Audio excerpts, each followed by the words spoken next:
হাফেজ ইয়াহিয়া সিদ্দিকী বয়স মাত্র 14 বছর, কিন্তু তবুও তিনি দুনিয়া জুড়ে বিখ্যাত, কারণ সবচেয়ে কম বয়সে কোরআনের 30 পারা সম্পূর্ণ অডিও রেকর্ডের মালিক এই শিশু। নিষ্পাপ চেহারার এই শিশু অসাধারণ কোরআন তেলাওয়াত তাকে আরবদের চোখে মণিতে রূপান্তরিত করেছে।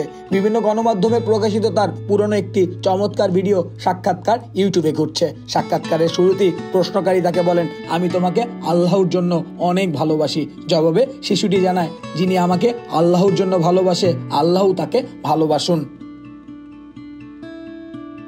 এরপর তার কাছে জানতে চাওয়া হয় পবিত্র কোরআনের সঙ্গে তার পথ চলা কিভাবে। সে আল্লাহর প্রশংসা তার রাসূলের প্রতি সালাম নিবেদন করে শুরুতেই বলেন, বাস্তবিক পক্ষে কোরআনের সঙ্গে আমার যাত্রা শুরু হয়েছে আমার জন্মের অনেক আগে থেকে, যখন আমি আমার মায়ের পেটে।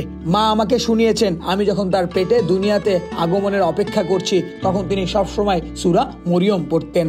এরই মধ্যে তার মায়ের একটি সাক্ষাৎকারমূলক ভিডিও ক্লিপ চালু করা হয়। তাতে কান্না বিজড়িত কণ্ঠে ইয়াহিয়া সিদ্দিকীর মা পবিত্র কোরআনের সাথে তার সন্তানের অভিযাত্রের গল্প শোনান।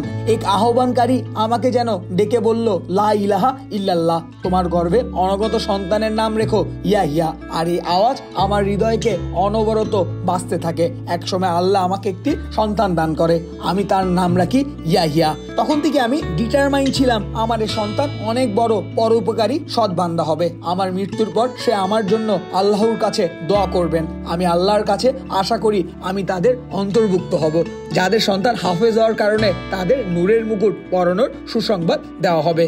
যেদিন কোনো সন্তান সম্পত্তি কাজে আসবে না, মহান আল্লাহর কাছে আমার প্রার্থনা, তাকে দেখে দুনিয়ার আমার চোখ শীতল হবে এবং আখিরাতে সে হবে আমার সবচেয়ে পরম সম্পদ। আমার আরো স্বপ্ন, তার মাধ্যমে আল্লাহ সবাইকে সুপথ প্রাপ্ত করবেন। তিনি আর সব মুসলিম শিশুদের জীবনকে বরকত দান করবেন। ভিডিওটি শেষ হলে ইয়াহিয়া আবারও তার গল্প বলতে শুরু করেন। জন্মের পর আমি যখন কথা বলতে শিখি তখনই আমার মা আমাকে আরবি বর্ণমালা শিখাতে কায়েদিয়া বাগদিয়া নামে একটি প্রাথমিক স্তরের কিতাব পাঠদানের ঘোষণা দেন। আমার বোনও ওই কিতাব পড়ে উপকৃত হন। কিতাবটি পাঠ্যবিন্যাস লেখাগুলো আমাকে দারুণভাবে আকর্ষণ করে, আমার কাছে সহজ মনে হয়। শিশুটি জানান, এরপর কোরআনের হিফজের জন্য আমার বাবা মা আমাকে মরক্কোর প্রসিদ্ধ একটি নগরীতে পাঠান। সেখানে নিকটবর্তী একটি মাদ্রাসাতেও ভর্তি করেন।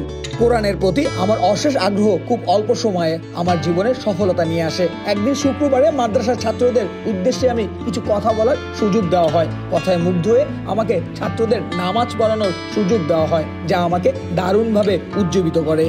শিশুটি জানান, হিফজ সমাপ্তির পরে আমি বাবা মার সহযোগিতায় বিখ্যাত 3 ওস্তাদের কাছে তাজবিদ জ্ঞান সম্পূর্ণ করি। এরপর সাক্ষাৎকার গ্রহণকারী ইয়াহিয়াকে বলেন, তুমি এত কিছু অর্জন করেছো, এর কৃতিত্ব হিসেবে আমাদের একটু পবিত্র কোরআন তেলাওয়াত করে শোনাও। সে অবলীলায় খুব সুন্দর করে কোরআন তেলাওয়াত করে সবাইকে তাক লাগিয়ে দিল। শাওন খান, এই সময় ডেস্ক রিপোর্ট।